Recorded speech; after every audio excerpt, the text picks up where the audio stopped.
মাটি। আচ্ছা আচ্ছা, এটা বৌদ্ধভূমির মাটি দেখেন আপনার, এখানে হচ্ছে সেই রংপুর কালেক্টরি অফিসের বৌদ্ধভূমির মাটি। এখানে যে এই মাটিটার মধ্যে কিন্তু তুলসীতে বোনের কান্না আছে।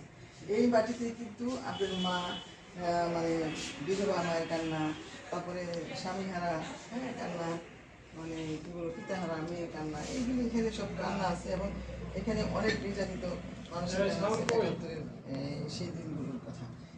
এই বৌদ্ধভূমিতে যে মাটিগুলো নিয়ে আসছি সেই বিষয়ে আপনি তো অনেক কথা বলছেন, যে আসলে এখানে কিভাবে আমরা এই বৌদ্ধভূমিতে আমি গিয়েছি এবং বৌদ্ধভূমি সারা বাংলাদেশের 30 লক্ষ মানুষের এই যে কান্নার যে বেদনা, সেই বেদনার জড়িত যে মাটি, রক্তে ভেজা সেই মাটি আমি এখানে নিয়ে আসছি এখানে।